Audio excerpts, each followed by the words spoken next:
Mr. Cliff. Huh? How have you been, man? I'm doing good, man. I'm doing good. How about yourself? Oh, it's been crazy. I mean, this life today is always nuts, you know. Especially with the COVID going on. Oh, yeah. I mean, everything from that to trying to become a teacher, you know, and all that. Just in the middle of all that, this happens, and it's just been crazy. But it's a blessing in disguise, I think. Yeah, my daughter was born. I got to spend a lot of time with family and stuff. That's a blessing, man. When was she born? In April. Yep, April 23rd. Yep. Wow. Yep. Wow. What's her name? Her name is Neva. Neva. Yeah. Okay, I like that. Yeah. I like that, Neva. Yeah. She's my great grandmother's name. Okay. Yeah. She made me promise never to. Her full name was Nevelyn, but she made me promise that if I ever used her name, I'd never name a girl Nevelyn. She said, "Don't ever do that to a child." Never name her Neverland. So where's your grandma from? So that whole side of the family is born and raised in Iowa, in the Midwest. You know, they never left. Okay. You know, like going a few counties over was a trip to them, and I drive back to that place 3 or 4 times a year from here. You know, so wow, yeah, that's crazy. But yeah, man, it's just been. I mean, let's see, it's been what, 2 years since we've done something like this together. Yeah, it might have been longer than that, right? It's been a while. 3 or 4 years. Has it really been that long? It might have been because, Jeez, I'm trying to think the last time we actually sat down and did a show together. Yeah. I think it was my first year over there at WODU. Yeah. That was just a different. It seems like a lifetime ago. It do. Sometimes I think about it, you know, and I'll be like scrolling through the messenger and I'll see our old alumni chat. Yeah, that we have every now and then. Yeah. I'll be thinking, man, I haven't talked to any of those folks, but they did a big thing for me when I left there, when I left the station, and you were in it. I remember that. Yeah, and I remember you were like from the car. You were. I was on the move. I know, but like the things that you said, I mean, it resonated with me, and it's stuck with me since then. You know, I was after leaving the station and kind of getting held up in my degree at the time. I was like kind of spiraling a little bit on my own. So like seeing those kinds of things and stuff from all those people really helped me out. It picked me back up, and I got back on the train and started rolling again. And you know, that's like to sit around isn't something easy for me to do. I can't just sit, you know. I understand that. And so, but I mean, I follow you on social media, and I try to keep tabs on all you guys as best I can. You know, some of you are better about posting than others, but man, you've just been killing it since then. You're all over the place doing stuff. trying to stay active. Like you said, it's sometimes you don't want to just stay still. It's you want to be moving, trying to keep your mind from going idle. And you know, just to go back on a couple of things that you said earlier, you know, if y'all don't know, man, Ron, man, he came in WODU and he brought it to life. I mean, he really brought it to life, and, you know, bringing new equipment in there and setting up the team, setting up meetings. Because when I had first got there, you know, it wasn't too much going on, but, you know, Ron was definitely a go-getter, a leader. And, you know, he accomplished a lot while he was there. And man, I just be thinking back on how well our team was. We really had an A squad team. Oh, we did. Because now that I look at it, when I'm seeing everybody on social media, I'm like, everybody that was working together, they're still working in that field right now. Mm-hmm. So that says a lot. I mean, I just had lunch last week with Alex and Austin. Okay. And we get together every few months. It's been a lot less lately, but you know, we got together and we were just talking about, you know, what's been going on since the last time we got together. And we talked about that specifically was, you know, we often reminisce about that A squad that we had there, and we go back and we think, man, I don't think there's a single person that whenever you look them up isn't successful in some way. Yeah. I mean, whether we're talking Kelsey or Ahmad or Cena. I'm having Ahmad on, this weekend. Okay, that's dope. We're doing an online interview on Sunday morning. That's dope, man. I seen he just got a PR job too. Yep. He's living the dream right now. Yeah. That's what he told me I talked to him on the phone, and he told me, man, I'm living the dream. I'm living everything I ever wanted. Man, and I was like, that's a blessing. makes me so happy to hear that kind of stuff. It makes me so proud. I mean, you look back at Romello, who left. He's back on my home turf doing sports back home in Iowa. That's where he's doing his sports at. And so I was, I message him every once in a while, and I said, I always say the same thing. I'm just like, man, I'm so proud of you. All that work you put in. And he hopped in that quickly. Oh yeah. Like as soon as he graduated, he was hired. Yeah. All that work that he put in, that just goes to show that, some people, it's really about what you make it. It's about how much you want to put in and how much you want, what you put in is what you're going to get out on that. And he put in, endless hours on that, and look at it now. Yeah. And you have to put in work. It's not going to come easy. It's not going to come easy. And, just like, from experience, just the entrepreneur lifestyle, I'm starting to really see how important it is it's sometimes you just think, I be thinking, I'm like, man, it's not enough time in the day to do all the work that I need to do, just setting things up. And I think I seen a post that you put up, and it was talking about how, like just as far as the paperwork for starting a business and the things that you had to get into, because I feel like that stuff is important because when you have that stuff, it shows that you take yourself seriously. It shows that you're willing to take the time to figure out the licenses that you need to have, trademarks and all that stuff. And people will take you more seriously too. And it's a lot different. What I was getting at with that post was that I'd seen a commercial on a CBS News app, and it talked about, it started off with, a lot of the most successful businesses have been started in the middle of a crisis, and they named off like Harley Davidson and Nabisco and all these different companies. But what they failed to really understand with that commercial was that when they started those companies between, in World War I and, right after the Civil War and right after World War II and after and up until like the 1950s, you could really kind of get away with starting a business just to start a business. You could just say, I'm a business. This is me. And once you got big enough, then you could afford to become incorporated and stuff like that. Nowadays, you can't do that kind of thing. It takes a lot of work and a lot of time to, you have to have all of that stuff done before you can really open your doors now. I was just talking to a friend of mine. He just opened a motorcycle repair shop. Okay. And I was trying to explain to him that, there's more to it than just buying a building and start fixing bikes. You have to have a lot of licensings and permits, and the city has to be inspecting you. The state has to be inspecting you. All of these things that go into it just didn't exist back then.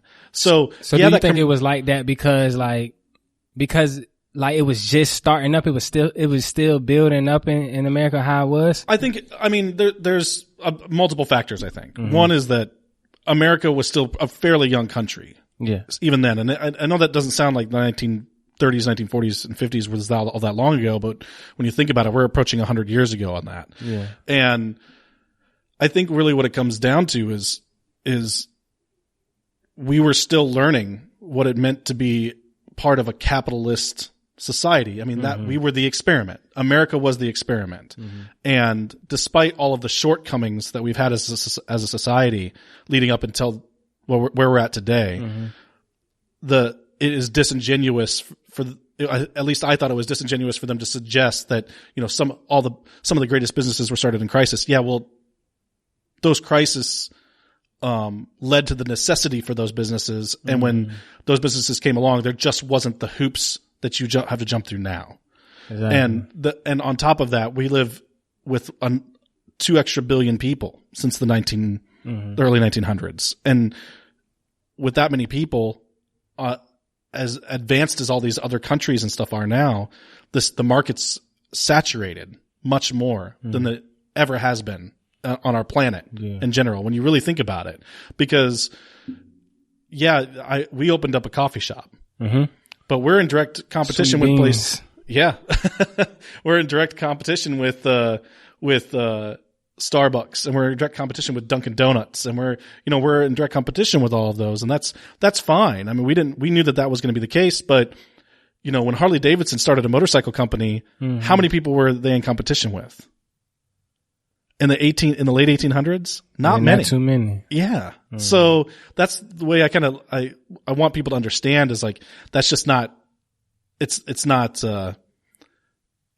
responsible to think that, oh, you can just go out and start a business today. Yeah. And it's a lot more restrictions now. Yeah. And, people, just a lot of different laws that you have to obey and stuff like that. And just to talk about the businesses and the crisis that we're in now, just with how COVID shut down a lot of small businesses. Mm-hmm. And I mean, there's people hurting from that. Mm-hmm. There's a lot of people hurting from that. And we're just watching the news and stuff. Yeah. And we're on the cusp of the fallout of that, of all these people that have lost their businesses and their jobs. And we're rolling into those months now where the forgiveness period is kind of ending, and we're staring down the barrel of evictions and foreclosures and short sales and people losing their homes. And it really sheds a light on excuse me, on who we are as a country and how fragile that entire economic society is, because we're looking at we only could last a few months like this. Mm-hmm. And that suggests that we're not in the best of places as an economic stability. Mm-hmm. It really, cause they are opening the country back up, and you see that now cases are even going back up now, and we're opening up too early. So they're probably opening up too early because what they see as far as the numbers and just trying to get the economy back up. But like you said, it's probably just how it's going. Economy's not looking too well right now. Right. And I think that people just never realize that, like the consumer, as the consumer, you never realize that the diner that you go to every Sunday morning that you couldn't go to for 3 months was really only able to survive a month without any income.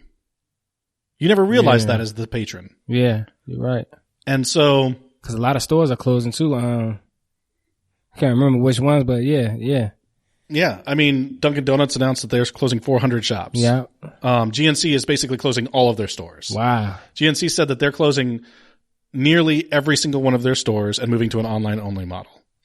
I mean, there has been some good that comes out of it though, because now you see that there are some companies who sent everybody to work from home, insurance companies and data processing companies and tech support companies. All those companies, they sent people home to work from home. Yeah. And they realized, wow, we can actually get better quality work out of people when they're more comfortable at home. Yeah. Then when they have to come in and stare at a computer in a cubicle and talk about whatever happened over the weekend around a water cooler. And, they didn't have to you don't have to do any of that when you get to work from home.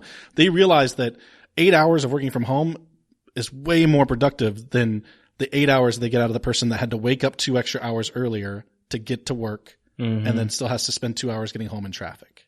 Exactly. And so have you been working from home since this? I mean, no, I just pretty much run the restaurant for the most part. I do this. Okay. So how did this start? So I had an idea to start this last year. I was trying to work with a friend of mine.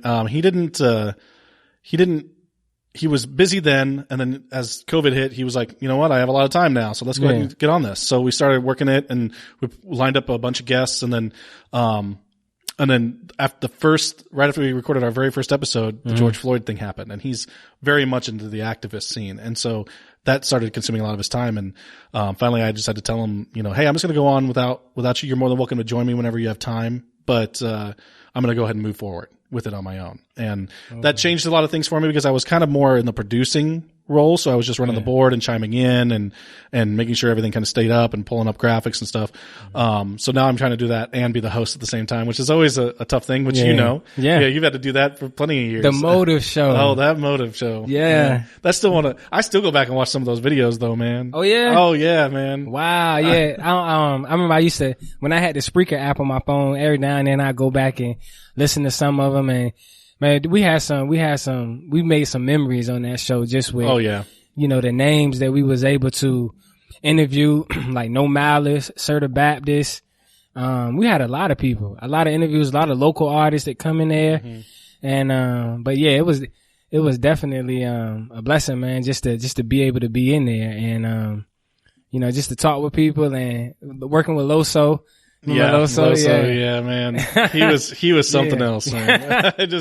I'll never forget him. I don't think it's possible. I think the entirety of my brain could shut down from old age, and I would still have a spot reserved just for Loso. That guy, he made me laugh every time he walked in that place. Oh man. I remember having to. I had a really late class.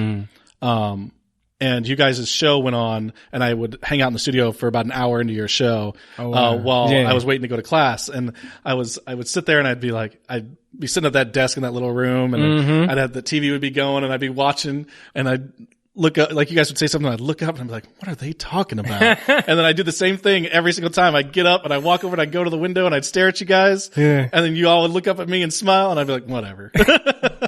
We was always talking about something though, man. Yeah. It was great though, man. So what have you been doing since then? Since then, man, I graduated, and so it was very different. Just my journey's been different because when you graduate, sometimes you think that you may get a job as soon as you get out, and unfortunately for me, it wasn't that way. That's not how it played out. And I had applied for a good amount of jobs, Ron, like at least, I would say I applied for at least 100 jobs. Cause on, what is it called? On Indeed, they give you the count of how many jobs you applied for. And, I probably got like 5 people that may have reached back out to me. But, I think one thing a lot of people say, your experience, you don't have enough experience, which, I had an internship at Senior Services of Southeastern Virginia. And that internship, I was a marketing and communications intern. So that was the most experience that I had. And I learned a lot there. And, it was jobs that was getting back to me, but, it just didn't, sometimes, I just didn't feel like it was taking me in the direction that I wanted to go.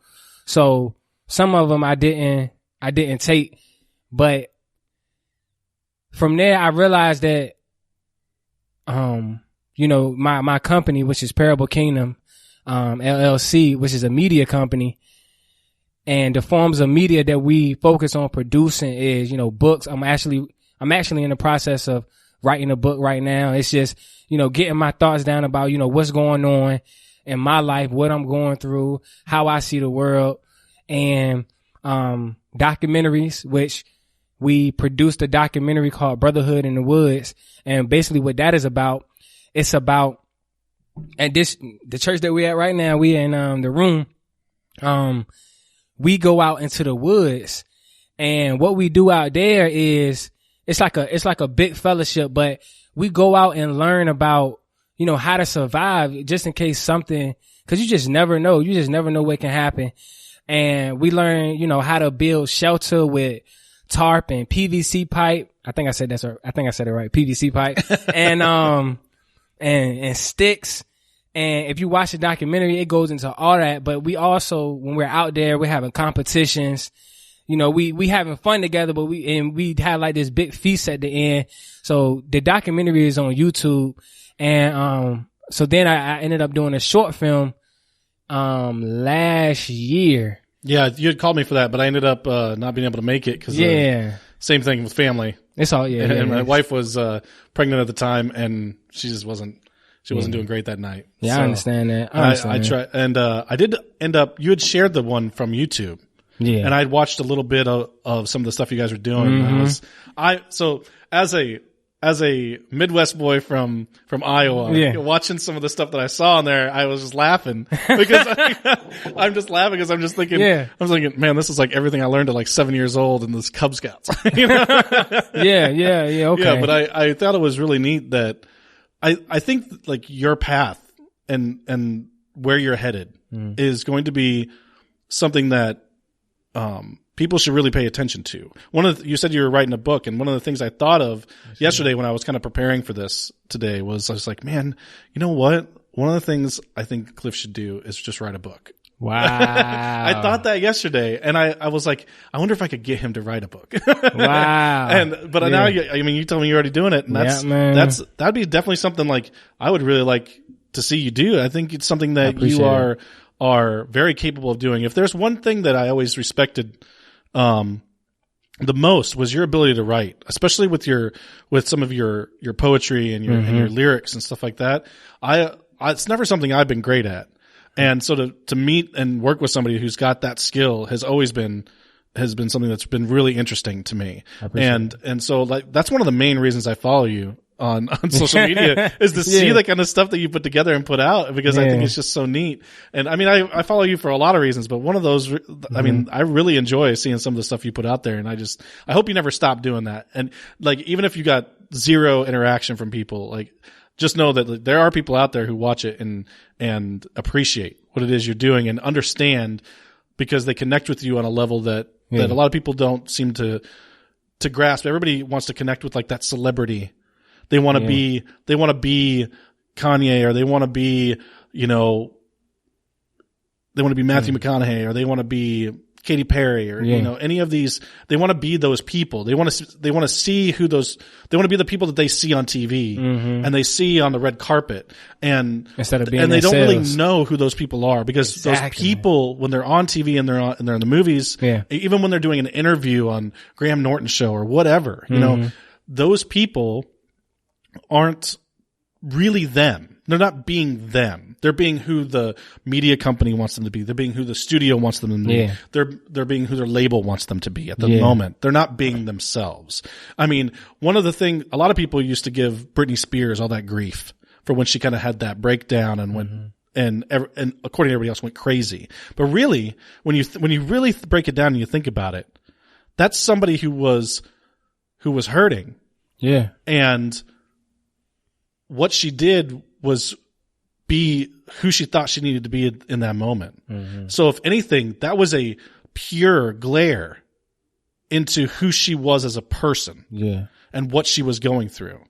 Because you really don't know what somebody's going through, especially when you have when you're talking to a celebrity, which is why when I started this whole thing, I said, I don't want this to be about bringing on celebrities. I mean, would I turn down somebody who was a celebrity? Probably not. But I hope that people understand that I would never bring somebody on to talk about their celebrity. I'd bring somebody on to talk about who they are. Exactly. And what it is they do and the things they're interested in.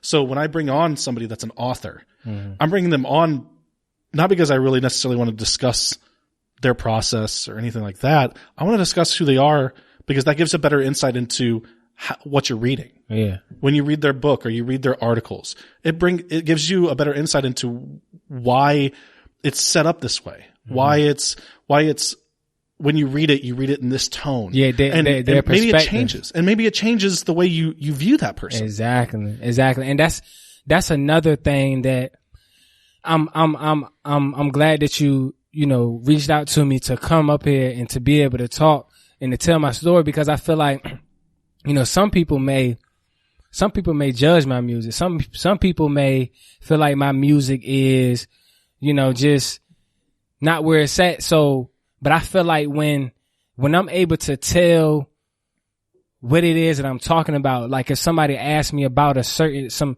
certain lyrics, I'm able to explain where I was coming from those lyrics, instead of that person just hearing what I said and them taking their own perspective on it, because their perspective may be different on what they heard. So that's why I love interviews, man, because it allows the artist to express themselves, to actually tell what they're talking about.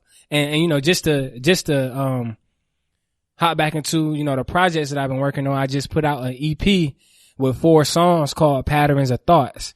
And during the time that I was writing that, I was going through some things just, mentally. And I've realized that because I have been writing for a long time, but I realized that like when I was writing that, and even now to this day, I realized how much I'm able to get off of my chest when I'm writing to a beat.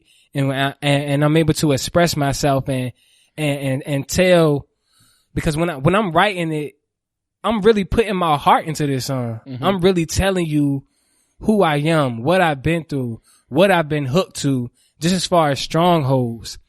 One of the verse I talk about, you know, things that I was hooked to, just as far as when I say hook, I mean like had an influence on my life to the point where it either hindered my growth or stopped me from achieving what I needed to achieve. Just as far as like people opinions, I feel like, you know, just thinking about what people are going to say. And when you think about that too much, when you think about, well, you know, they probably say this about this or they say that about that, you're stopping yourself from what God may have placed on your heart and he's telling you to do. If it's in his will and he's telling you to do that, then that's you. I hope that don't spike up. I just hit that. You're good. Don't worry about it. So that's, you know, I feel like that's living in fear. And yeah, I don't want to live in fear. I'd rather live in faith than die in fear. Yeah. And I think that's, for somebody as young as you are, that's a pretty powerful thing to understand about yourself. I'm not nearly as faithful as a person as a lot of others. I think there's a lot of reasons for that. And it's nothing bad. It's just, I believe that people can just be good people. And I believe in people. I mean, I understand that every person is different. Every person has their own ebbs and flows and is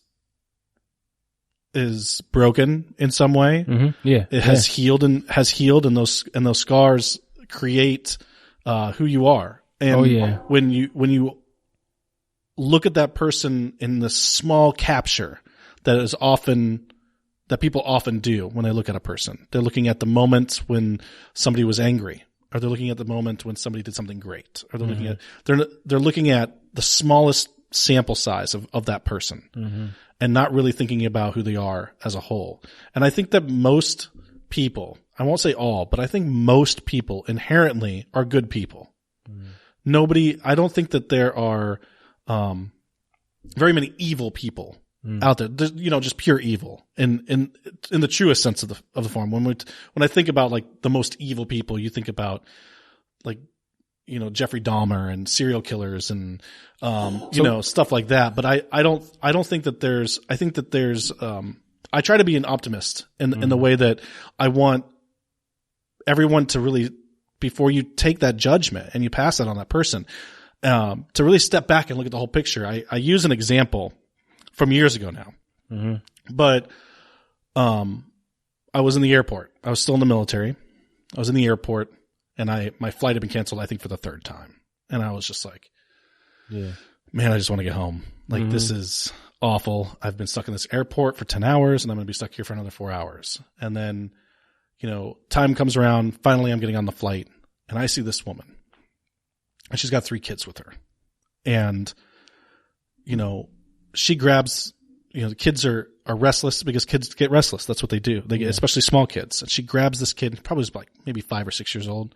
She snatches him up and she says, she's yelling at him. And she's like, I told you not to go anywhere and to stand right here. And the looks on people's faces, you know, I could tell, you know, by kind of looking at people's faces, like they were judging her on how she handled her child. But, you know, the number one thing, like the thing that I did was I turned to a lot of the people with these looks on their faces, and I just said, you don't know what has happened in the last 12 hours. I've been in this airport for 14 hours. If she's even done half of that, she's a hero. So really, you've got to take that time. People don't really know the backstory. They're just coming in and seeing captured that small sample size of who she was as a mother. Based on the action they just saw. They don't know who she really is as a mother. They don't really know who she is as a person. No. And maybe she's great. Maybe she's not. I don't know either. Yeah. But I don't think it's my place to say she's a bad parent based on one thing that I saw. Because all those kids looked healthy. All those kids looked like they wanted to be there with her. So I can't imagine that that she's that terrible of a mother. Yeah. So obviously this was a situation where, you know, the limits were being reached. and she was doing everything she could to keep herself and her kids in control. And I think it's bad that as a society, that's how we often look at people. We judge them off of one instance. And going back to your music, why it's so important that you do something like that is because it gives people more than just that small sample size of who you are as a person. It gives people more than the glimpse that they see on social media. It gives people an entire story to listen to. And I think when you say, you like doing interviews because you like to explain, I think that there's some benefit for you to not to, because sometimes there's going to come a time when somebody's going to listen to that and they're going to be going through something and they're going to hear how you felt in the moments that you made that music. And they're going to say, man, that's how I feel. And it might not even be even close to what you were going through specifically, I love to hear stuff like that too, when people tell me how it touched them, because I may have not even, seen it as that. And I remember when we was having the red carpet event here for the Blind movie, and a lady pointed out something to me that she seen in the movie, and I was like, wow, I didn't even realize that. So no, I get what you're saying on that. And yeah, definitely. I get what you're saying. That's why when I look across education and you see a lot of this, like the art programs and the music programs and all of that leaving the drama programs, excuse me, it makes me sad, because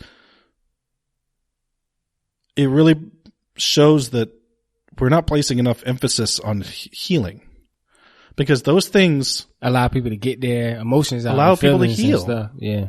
Whether you're painting a picture, or you're making music, or you're writing lyrics, or you're in the gym, or you're doing taekwondo or jujitsu or any of those things. Those are all outlets. That's all art. It is in a form. And one thing, when you said that, I just remembered back when I was the music. Remember, I was the music director, and when I started listening, I had to listen to the music that came in, man. And I was listening to the music, and I was like, these people are really, they're putting in how they're feeling, whether it's dark, whether it's light, they are expressing themselves and telling you what they're going through, how they're feeling, whether they're feeling empty, whether they're feeling sad, whether they're feeling depressed.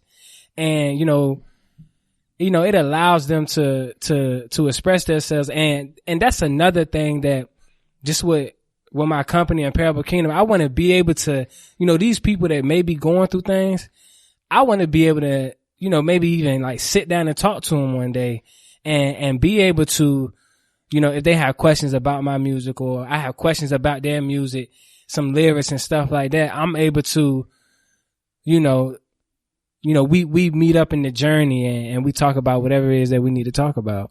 Yeah. And I think that it really gives you an opportunity to be an avenue of allowing somebody to become who they truly are.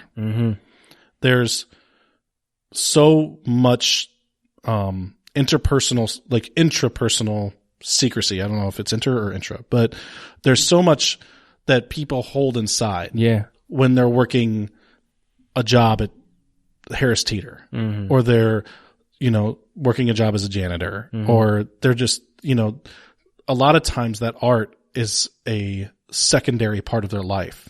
It's not something they share with people very much. It's not, because people are afraid of that kind of judgment and that criticism and people's reactions to their art. And you providing a place for them to be able to really dig deep and investigate who they are as a person and how they can go further with how they can take what they feel and really, really examine it and express it in a way that they can't do, or at least that a lot of them feel like they can't do on a regular basis. Yeah. And that's one of the how can I say it, some content that I'm working on right now. It's called Liberating Intelligence. And how I got that name and how I came up with it was, you know, I feel like what we're doing right now, we're liberating our intelligence. We're able to speak on what it is that we want to speak on. We're able to express ourselves about different topics and different subjects. But, you know, it's also the acronym that I use is LAP. And I feel like all of us are running a race. And the acronym for LAP is learning from our experience, applying our knowledge, and pursuing our freedom. And, you know, this platform is going, I don't know where the Lord going to take it, but the first person that I'm able to, and you know, it's truly a blessing. The first person that I'm able to interview on it is going to be my brother. And he lives in Charlotte now, and he's going to be telling his story because about 15 or 14 years ago, he was falsely accused of a crime he didn't do. And, make a long story short, to kind of get people drawn in to be on the lookout for this, the plaintiff didn't show up to court 2 times, didn't show up. And on the 3rd time they showed up, and, you know, it was just all a mess. He didn't do it. So, but when he's able to tell his story, you know, it's going to say a lot just about, you know, the system and how it is. And, you know, it's terrible. And to get back around, something that you had said earlier, I wanted to ask, you know, cause I think we was talking about, evil people. Mm-hmm. And I wanted to ask you, you know, with the George Floyd thing, I feel like what that cop did with him knelt on his neck, I feel like that was pure evilness right there and wickedness because for him to be that part of your neck right there is just cutting off all your circulation. Mm-hmm. And then the other officers were on his back as well. And so this man was telling them that he can't breathe. And I feel like, you know, for you to stay on that man's neck for that long, they stayed on his neck for 8 minutes. 8 minutes, Ron. That is a long time. Yeah. That's a long time. And I feel like, you know, from how I'm looking at it, I believe that's pretty evil right there. For you to, I think that I'm not trying to suggest that people can't have moments mm-hmm. that are evil, and I'm not trying to suggest that there aren't evil people. I also think that there are people who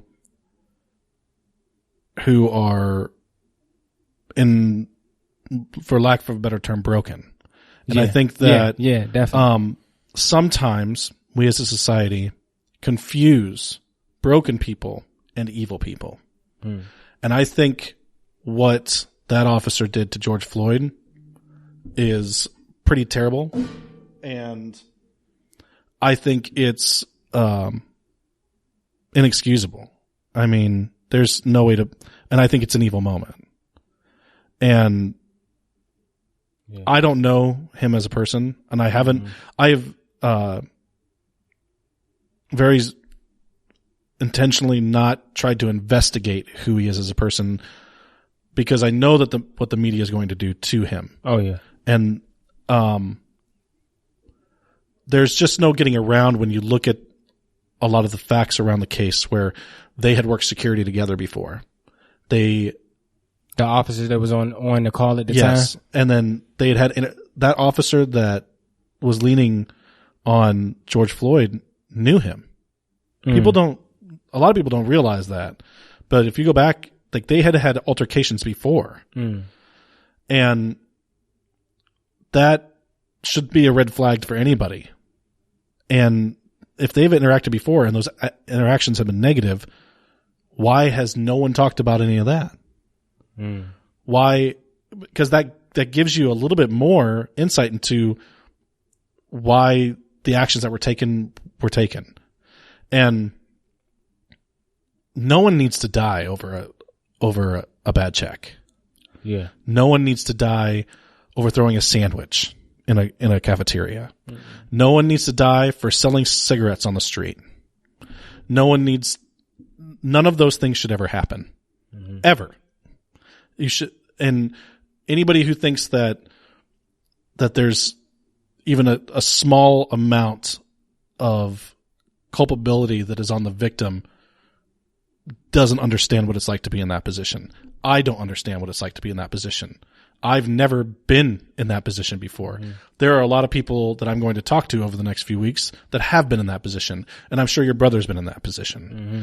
And I'm sure you've had your own run-ins and been in a situation where you didn't know if you could feel safe, even though the person that you're talking to is supposed to be the person that makes you feel safe. Exactly.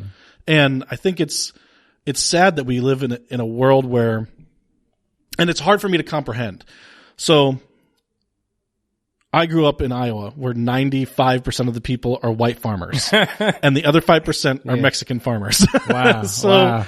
And I didn't encounter any other culture at all until I joined the military and left at 18 years old. Wow. I had no knowledge of outside of Tupac albums, DMX albums, and Marlon Wayne's movies. I had zero knowledge of any form of black culture whatsoever. Mm-hmm. So the military really provided me an opportunity. And I will tell you that having been in the military, I know people who had no desire to learn what it's like to be a different person from a different place. I wasn't like that. I wanted to know what it was like. So would you say that it kind of changed you some when you was able to interact with these cultures? Oh, sure. Yeah. I think it, because you have to think up until that point, the only racism I had ever witnessed was on TV. Mm. I had never seen racism in my entire life until I left for the military. And then the first racism I ever experienced where I got to see in person, the first time I was helping a friend move from Augusta, Georgia to San Antonio, Texas. Middle of the night, we pull over for gas in southern Alabama. Wow. And I get out, and he didn't feel comfortable driving the moving truck, so I was driving the moving truck for him. So I get out, start pumping gas, realize they don't have like a credit card reader at the pump. So you have to go in and pay for your gas. Mm-hmm. Go inside, and the guy standing there just looks like a normal dude in a t-shirt and jeans, baseball cap. And I hand him my credit card. He lets me fill up. Friend who he probably couldn't see because of the way that the driveway was. Your friend was white guy, black guy? Black guy. Black guy. And from southern Louisiana. Mm-hmm. And he pulls up in his pickup, gets out, comes into the store where I'm standing already, probably to get something to drink or whatever. Guy told him to leave. I had never seen that. This is in the 2000s. Wow. This isn't something that happened in the 1980s or the 1970s or anything like that. This is in the 2000s. I was so shocked. So as soon as he walked in, he's just told him to leave. Yeah, he's like, "No, you can't be in here." Wow. And I stood there and I looked at the guy because because you know how you get into those moments where you're like, "No way, he can't be serious." Mm-hmm. So I'm looking to see if is this a joke? I'm kind of doing the looking around thing because I'm like, this can't be real. And he just looks right at me like he's like, it's nothing. Like this is just normal. Yeah. Wow. And told him to leave. And I said, well, he needs to get some gas. And he's just like, no, here he doesn't. And I couldn't even believe that. I could physically, I felt sick by him, by his actions. Yeah. And second, I had just never seen it in person. So it was. So what was going through your head at that moment? Did you want to say something to him? Like, did you want to tell him? Well, you get into those situations and you start to think to yourself like, man, I don't light this dude up, right? Like I'm going to chew this dude's butt until he has nothing. His back just meets his thighs. Like that's what I wanted to do. But at least I stopped and thought. I was like, well, I don't know what's going on here. He could have a weapon. He could, and the last thing I want is for there to be some kind of an incident and my friend get blamed for something he didn't do. Mm-hmm. Because that's who I thought about. So that's where my mind went. So even as somebody who had never encountered real racism before in my life, knew that if I made a big deal about everything going on, most likely my friend was going to be the one that was going to be the one that would be singled out as the problem. So I paid for the gas. He filled up his truck and we left. Some people will criticize me and say that I didn't do enough. So what was that? I want to know this. 2:00 in the morning though isn't while I'm alone with my friend and this guy in a gas station in the middle of the woods of Alabama wasn't the place to take my stand, because I just was afraid for everybody getting hurt in that moment. Yeah, you never know what he was capable of. Right, and I just didn't know. Yeah, and after we left and we drove and we got to a bigger town and there was a Denny's and we pulled over and we got something to eat, and I said to him, I said, I'll be honest, I've never seen like something like that in real life ever before in my life. And he's like, man, I have some stories. Wow. And this is a member of the United States military. This is a guy who was serving his country. This was a guy who was giving up a big portion of his life to defend the person who just sat behind that counter and told him that he couldn't fill up gas at a gas station because he was black. And I said to him, I'm really sorry. I had no idea what to do. I just had never encountered something like that before in real life. I didn't know what to do. And he said that he didn't blame me for anything. He said that at least I understood that there could be worse consequences for confrontation than not. And that really opened my eyes. That entire interaction between him and I after even really opened up my eyes to people being in some of those evil moments. So what do you think it is, Ron, that's going to have to happen to, because, racism been going on for a long time, and it's what's going to change? What has to change in order for something to, because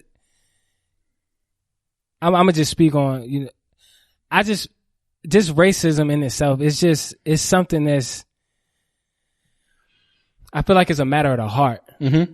It's a matter of who that person is, where they've come from, and maybe even what they're going through. And to bring it back all around what we've been talking about, you making that assumption on who that person may be off of that one encounter. Right. Exactly. Yeah. And that's exactly why you can't do something like that, because I didn't know. In that moment, I had to make a judgment on who he was, because that guided my next action. And I had no choice but to make a judgment based on the small sample size that I had. And I felt like a confrontation, even if nothing else happened but shouting, was him receiving shouting from me, a person he's never going to see again. How much is that going to, what is that going to accomplish other than him calling the police and my friend possibly getting in trouble?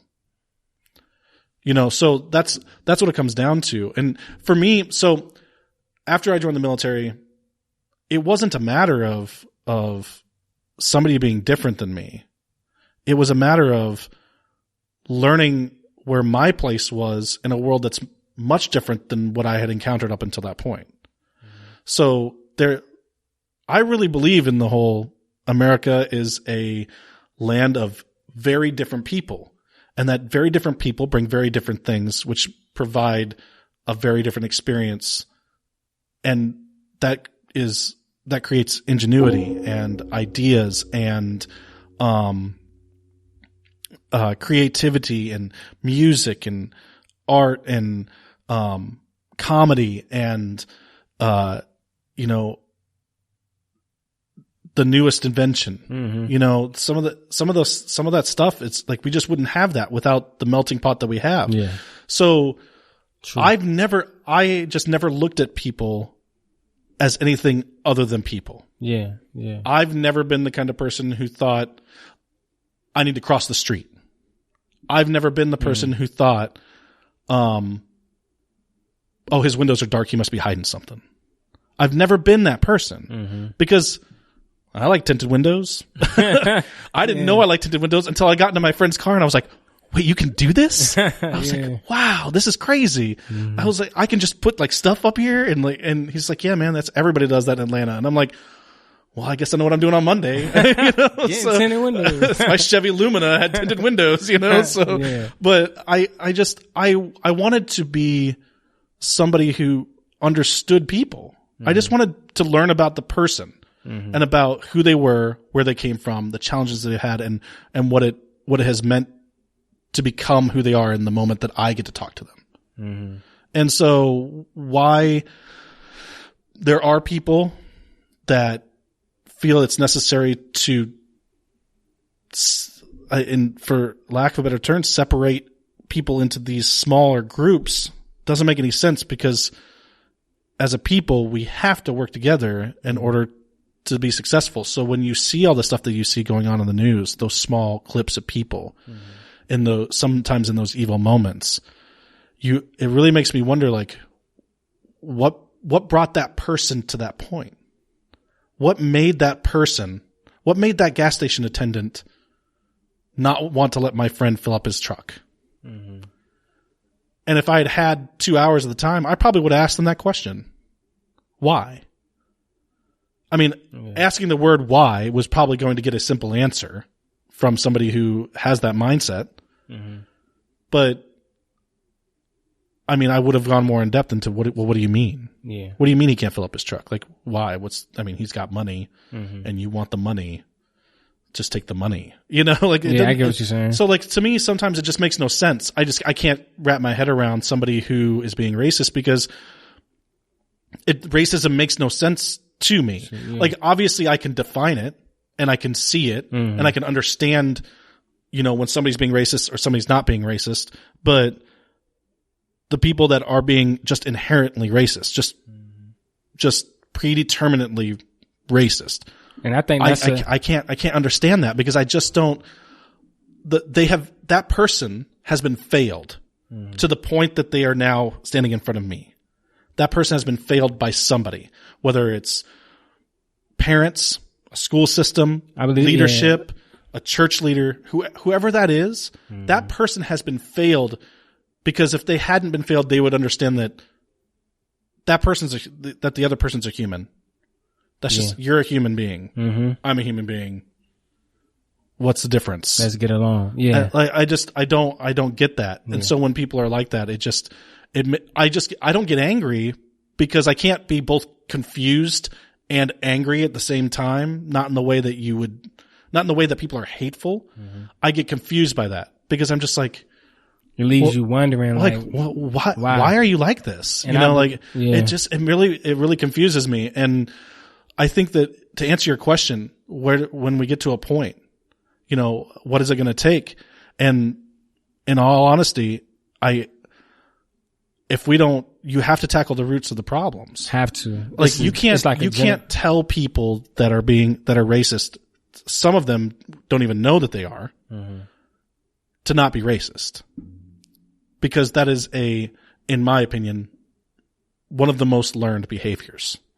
Yeah. Which means that nobody's were failed. Hate in their heart. Right. They were failed to this point. They had that seed planted and it grew, which means that if we don't tackle the root of the problem, which is helping communities, helping police officers, helping, some of the most racist communities at the very root, and understanding that there's a problem, then I don't think we can.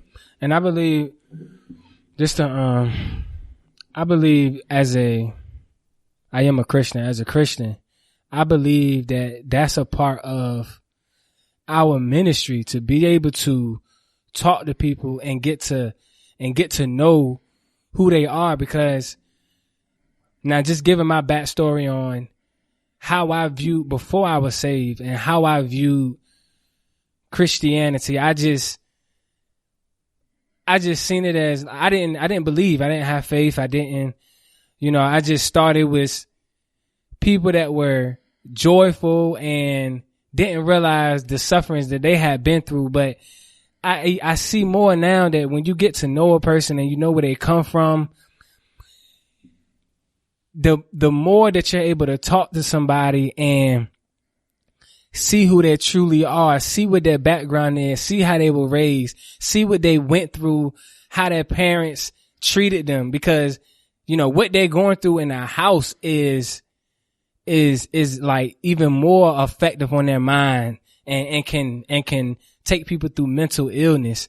So being a Christian, I feel like that is our duty to, I know, because we know how powerful the word is, but somebody else that's not reading the word, they may not be able to, it may not resonate with them as well because they don't have that knowledge. So we could plant that seed. We can tell them a scripture to get them thinking. But at the same time, we also have to get to know that person for our relationship or for our conversation to be that more effective, to where it's helping them to heal.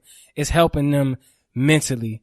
And by us planting that seed, that's God doing the work. It's not even us. It's God working through us, because we're that vessel. We're that conduit, and it's allowing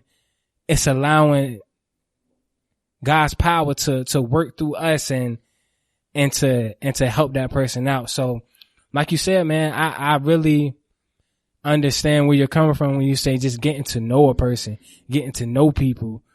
That's what it's really all about. You can't, and I try not to, when I see somebody, even if I get a thought of like, when you look at them, you gotta, because sometimes it's tricky and you want to be like, okay, no, you can't judge that person off of how they look. You can't judge that person off of what they're wearing, because they are them.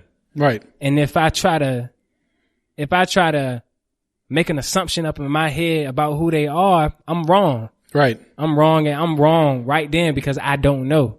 Exactly. And that's what I have kids, and one of the main staples that I try to really explain to them is that everybody you're going to ever encounter is different than you. Mm. They're going to have been raised different. They're going to believe different things, and they're going to understand the world in a different way. That doesn't make them wrong. It doesn't make you wrong that you're different than them. What it makes you is an individual. Mm-hmm. It's your job as an individual to understand somebody else. If you can't understand that person, then you have no position mm-hmm. to stand higher than that person. How can I judge the homeless guy on the corner mm-hmm. when I don't know how he got there? Yeah. How can I judge the angry woman who didn't get 3 ketchup packets and only got 2 because I don't know why she's as angry as she is about that? Mm-hmm. Why are you that angry? She might have had a terrible day before. You don't that. know. Yeah. I mean, how many times have you gotten in the car after a bad day and you're driving home and you get to that tunnel and you're like, oh my God, I'm so done with this traffic. Yeah. So done with it. Why am I sitting here doing this every day? And mm-hmm. now you're honking the horn. You're yelling at your steering wheel. And that's just not, that's not necessarily who you are as a person. Yeah. So I really think it's important that as a society, we understand that if you're not going to take the time to understand a person, you don't get to judge them in the way that you on that small little window of time that you experienced with them. You don't get to judge them on that. Now, I'm not talking about terrible crimes. I'm not talking about when you see somebody get shot or anything like that. Obviously, those are very different scenarios. But I'm talking about, those for lack of a better term, those Karen moments. Yeah. I'm talking about those moments where, you're driving down the road and somebody flips you off and you're like, what did I do? And those are the moments that you have to, that make you, that define who you are. And I think it all comes back around to, I think it really all comes right back around to love, being able to love, because we all make mistakes. We all have flaws. And, when a person may do something that hurts you, are you gonna hold a grudge? And are you going to have resentment in your heart to where you're not willing to forgive that person? Or will you recognize and realize first, well, I have problems too. I go through things. So that person may be going through something. And then it all comes back around, well, all right, maybe they're having a bad day. I'm gonna forgive them for what's happening. Just like, for instance, what's his name? I think Gene Botham, the guy that got killed by the police officer when she went up to his apartment and killed him in his own apartment. Mm-hmm. His brother in the courtroom went over there and gave her a hug, forgiving her for what she did. Mm-hmm. And,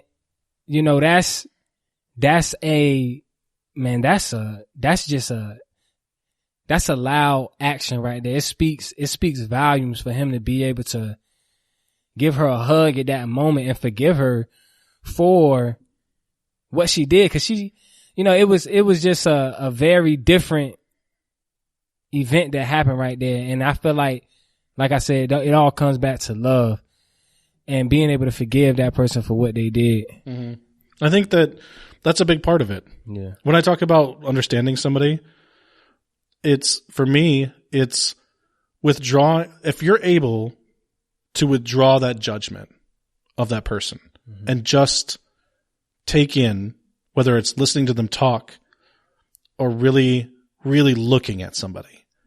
Because a lot of people, they look through a filter that is, this person's not like me. How are they different? Instead of removing that and looking at this person like, well, this person's not like me. Why? Why are they different? Wow. And if you understand asking why they're different, now you have a better understanding of the how, the when, and who they are. Mm-hmm. And I think that's just something that we just don't do. We don't teach anymore. When I was growing up, do you think it's because of media, of what I think it's because of a lot of things. I think that we have failed a lot of generations for decades in terms of personal interaction. When you really think back to it, there used to be a lot of taught personal interaction, mostly because you had to interact with people in person for a long time. That's how you got business done. Yeah. Whether you liked that person or not, whether you agreed with that person or not, there was always a respect factor there. Now, some people were respected a lot more than others. That was wrong. Everybody deserves respect, at least a basic level of it. Yeah. Depending, and there's multitudes of reasons why that fluctuates up or down. But there's being respected as a human being who deserves to live is important. And you're right. And that's what it comes down to, being able to have these conversations that we're having, being able to sit down and talk about racism. Mm-hmm. And the thing is those people that's actually racist, maybe they don't, it's getting them into a room with a black person. It's getting them, or getting a black person in a room with a white person.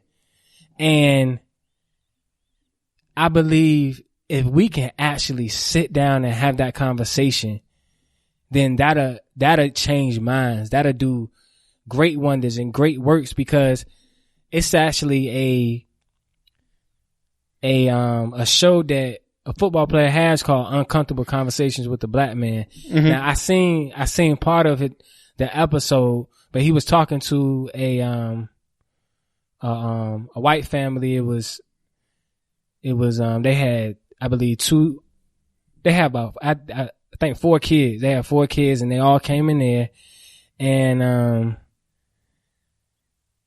and you have to check it out, but it's on YouTube. It's called Uncomfortable Conversations with the Black Man.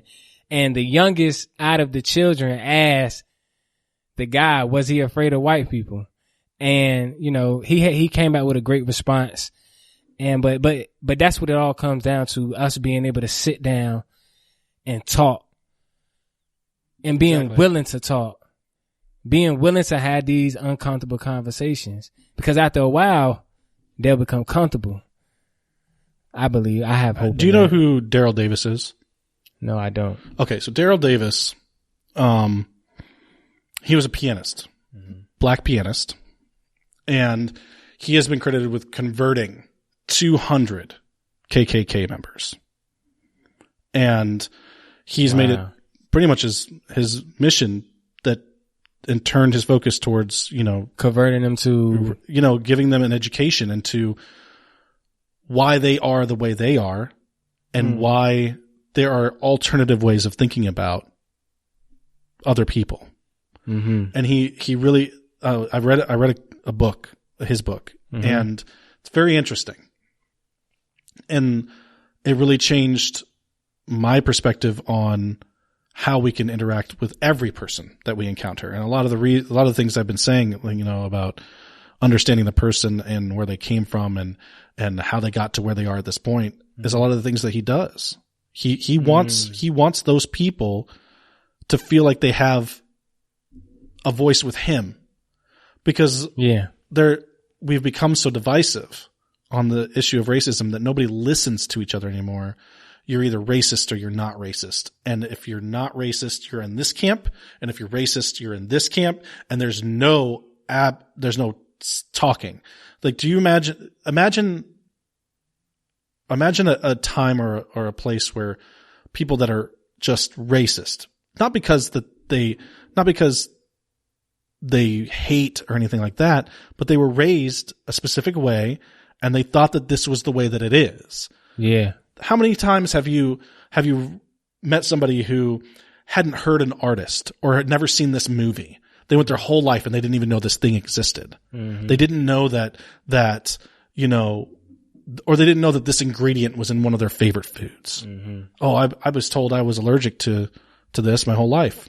I didn't know that I wasn't. Yeah. You know, you encounter people like that, right? Mm-hmm. And that person, maybe it's not their fault that they're racist. Again, from the root of the problem. They come from a community or a family or a leader, or they had a traumatic encounter that has led them to that position. Imagine getting an open forum where people can actually discuss that. Yeah. Imagine somebody who's been traumatized, right? Let's say, and you can make it about anything. You know, I'll give an example for myself. I do not like swimming. I don't like swimming because when I was a little kid, I had uncles who would throw me into lakes and pools all the time. Wow. And one time I got tangled at the bottom of a lake. And luckily I was able to get out, but I felt like I was going to die. So I don't swim in lakes. I don't swim in the ocean, and I will almost never swim in a swimming pool. I will go to those places, and I will sit on a beach, or I will sit in a lawn chair. Yeah, I have absolutely no problem doing that. Ron is not getting in the I don't get into the water. I might dip my toes in and wave at my son as he floats around. That's fine. But I do not swim, and that's because I was traumatized. Does that mean that all swimming is bad? Does that mean that I'm going to die every time I step my foot in the pool? No. No.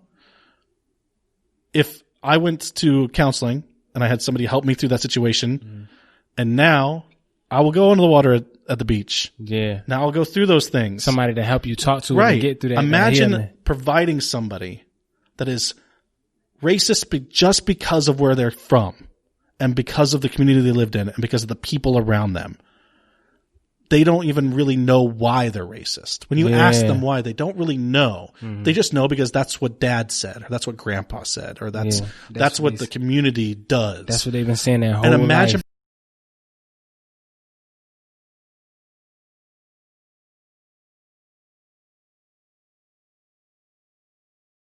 if they're actually willing to hear a different perspective, an opportunity to get that same kind of counseling.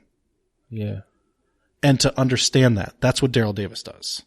He provides a place for them to ask all those questions, those uncomfortable questions, those questions that I luckily in the military had friends that let me ask the really, really ignorant questions because I just wanted to know, things like some of the dumbest things that you would hear, some of those really, really, those ones that if you hear like, all Asian people are this way, or all Native Americans are drunks. Yeah. They're all drunks. That's why they have to be on reservations. And I was just like, it took me until my teenage years to be like, that can't be right.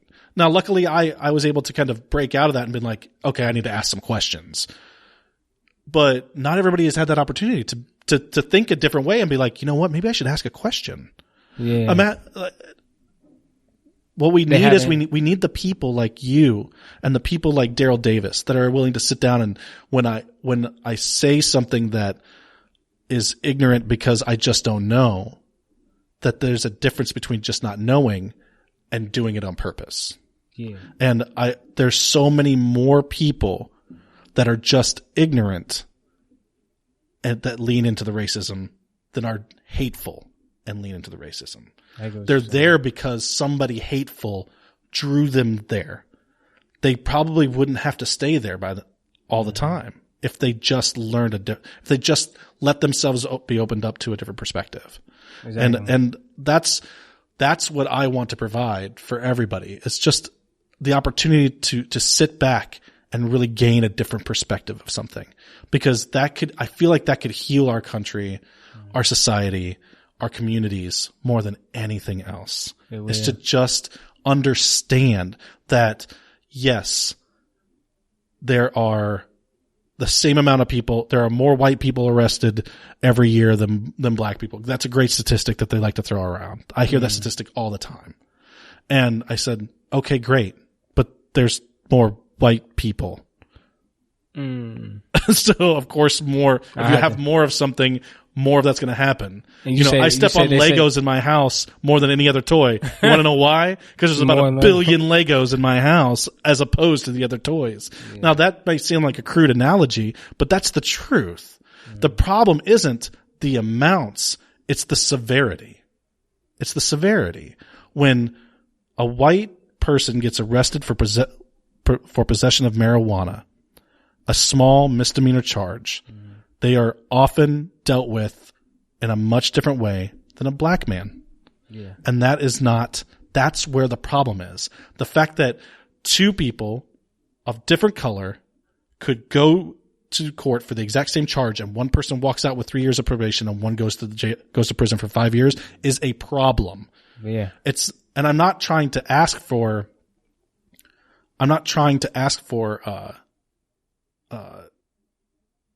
like a quality of outcome or, a continuity of outcome. I'm asking for a continuity of opportunity, which is what we have not given a whole lot of people over the course of the last 200 years. And until we can explain that to people, until people can really understand what that means, because people just don't understand what it means.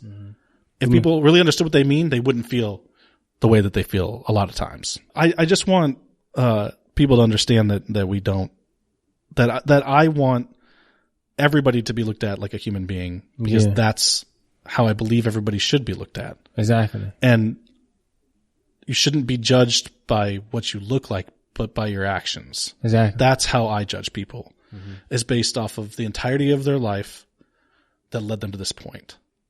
I wouldn't just say that you're Cliff, the guy who writes songs. Mm-hmm. I know who you are. We worked together for a lot of years. Yes, and we've known each other for a lot of years. And I want people to understand that you can take that time. And if you don't, you shouldn't be talking. And before we wrap up though, I know that he's trying to he wants us to get out, but I want you to just talk about where people can find you and the stuff that they can, where they can go to read your stuff and listen to your things. So so the EP that we was talking about earlier, Patterns of Thoughts, you can listen to that on Amazon Music, Apple Music, iHeartRadio, Spotify. It's all on those platforms. And if you're looking for, you just want to see what Parable Kingdom is about, you can go to parablekingdom.com. That's PARABLE Kingdom, KINGDOM.com. And my Instagram is C_Williamson JR, C_Williamson JR. And, right now, like I said, we got a lot more content coming soon. Liberating Intelligence, which I'm definitely looking forward to.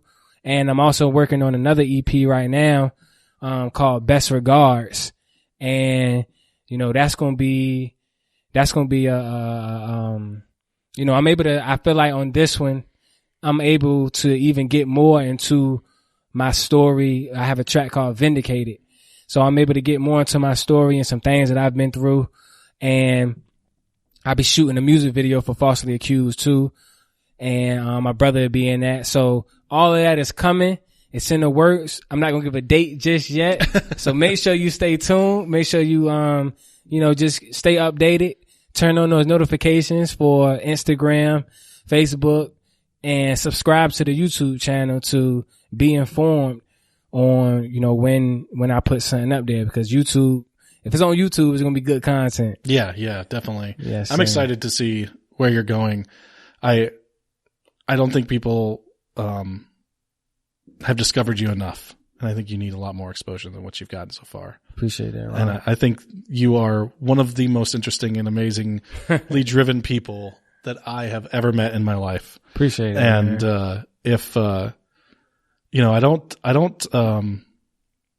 I don't stay in touch with people that I don't feel like I can invest my time in. Yeah. But you're definitely worth that investment. I appreciate that, man. For real. And I really do. Same with you, Ron. Same with you, man. You're a good guy. And, like I said, man, I see your work ethic. I see that you're willing to, go out and, like you said, man, just what I heard from you today, you're a people person and you're willing to sit down and talk with them and get to know them. So exactly. That's a blessing, man. Yeah. And I'm learning. Yeah. I'm just a meathead. I spend my time in the gym. I play with my kids, but I'm still learning about lots of stuff. There's so much of the world that I don't understand. Yeah. And there's so much, all of us, there's there's all this parts of my own community I don't understand. Yeah. And, I'm hoping that this provides me an avenue to have a better understanding. And there's going to be things that I probably will say and do that, I probably would have done differently or said differently by the time I come out of this on the other end. Yeah. And that's growth is what's important. The growth is what's important. If you can't grow, what are you doing? If you don't plan on growing as a person, Amen. What are you doing? What are you doing? I mean, and I'm not saying that you have to quit your job and pursue your dreams right now. I'm saying you should always be looking to better yourself, because once you're really happy with who you are as a person, I feel like that's when you're finally capable of the real growth for that external part, for those people that need a leader, those people that need a role model, those people that are dragging themselves out of bed every morning, that need that person to come in and be like, hey, you know what? I think you did a great job today. Yeah. To be able to do that small stuff and truly mean it. Mm-hmm. And it's just so important to me that there is a place for people to find a better understanding. No, I understand that. Right? I know you need to go, man. No, you good, man. You good. No, So, but, I appreciate you, allowing me to come up here and speak about these things, giving me the opportunity to talk about what's going on, because lately, when I'm trying to keep this short, but when Ahmaud Arbery got killed, mm-hmm. man, when that happened, that hit me harder than any other incident that my community experienced. And I felt like when he got killed, man, that was like all of them are like brothers to me, but when he got killed, man, because I go out on daily runs and stuff. Mm-hmm. And man, I shed some tears for that one, and it really hit me hard. And I kind of went quiet for a while. I had to really sit back and realize, in prayer, I had to ask, what is it that I need to be doing to make the world better, to talk to people, to communicate, to see where people are at, see where their head are at, so we can get to some type of solution. So when that really hit me, man, it just made me sit back and just really think about the world that we're living in. Mm-hmm. And, I do have hope. I have hope for the world. I have hope for upcoming generations. I have hope for the kids. I have hope for older people that don't even, that need knowledge, that need understanding. I have hope for them. And I want Parable Kingdom content to speak to them. I wanted to tell them stories. I wanted the content to be storytelling, to where it's grabbing people's attention and it's making them ask questions. I want the content to be, you have no question, question but to just, ask, what was going through that artist's head, or where was they coming from that. So that's just another aspect of Parable Kingdom. We that our slogan is transforming one mind at a time, the power of media. And that's what it all comes down to. The power of media, what media can do. It can really get in people's minds, and it can really, just like the news, warp and twist. Yeah. And yeah, man. And so that's what Parable Kingdom is, man. And I like I said, I appreciate you allowing me to come up here and talk about it. Yeah, of course, man. Anytime. Yes, we'll definitely be getting together soon again. Oh yeah. I don't think, especially whenever you get your brother to come up and talk, we should sit down and do this again. Oh yeah. Because I think his story would be really interesting to be told as well. I'd like to hear it. Okay. And I think, because I think it provides people, I think that kind of a story will provide people with a perspective of how the system has failed some people. Yeah. And maybe hearing it firsthand in a more intimate setting will allow them to gain a different perspective, which exactly. is what I'm always trying to do. And, yeah, I think if you need any help, of course, I'm always here to help. And I want you to be able to get this off the ground and running, because I think that it's so important, especially in the world we're living in today, to provide a different space for. And I'm not a person who's big on like people having spaces, because I don't like separating people, but allowing a platform for a little more truth to be spoken. Exactly. And I think that's important. And I think that's what you're going to provide people. And you don't quit, man. Stay on it. Appreciate it. You're going to get there. Trust me. I appreciate it. I can't look at you and not see success, man. I can't do it. So I appreciate that, man. And you keep doing what you're doing too, Ron, man, because, man, just allowing people, like I said, man, liberating intelligence. Mm-hmm. That's what we're doing, man. And you're allowing people to speak their mind, to say what they feel, what they're passionate about, the topics that come up. And the fact that you didn't put how can I say it? This show that we're doing right now, how we're talking, how we're just able to express ourselves, you didn't make this a like a closed discussion where we're just talking about certain things. Yeah, no. But you allowed it to be a talk show, a podcast, to where we can talk on any topic. So, yeah, man, I appreciate it. Well, I feel like people are their truest self when they don't have a script. Exactly. And I knew who I was going to get out of you. I don't know if you knew what you were going to get from me. I think you were probably thinking about it because I'm the kind of person who's organized in a way that I would probably want talking points and stuff like that. But in this case, I just want the person. That's all I want. Yeah. I do my research. You know, I look at when I'm pulling a guest on, I want to know, you know, what have they been up to? I didn't have to do very much preparing to have you on, Cliff. I have been following you for years. Yeah. I know exactly what I'm getting myself into with you. Yeah. And so I want to bringing you on was to enlighten the people that listen. Mm-hmm. That's what the point of that was. Right. And that's always going to be the point, of every guest that I have on. It's always open forum. And if I brought on an author and they were going to talk about their new book and then we ended up talking about roller coasters because of how their passion for roller coasters and what that all means about them, then that's what we talked about. Yeah. I don't care where the conversation goes. I care that I get the conversation and that it's real. That's dope, man. But let's get you out of here, man. All right. Thanks for coming in, dude. Oh, yeah, man. Hey, I appreciate it, man. Once again, thank you. All right. We'll talk soon. Yes, sir.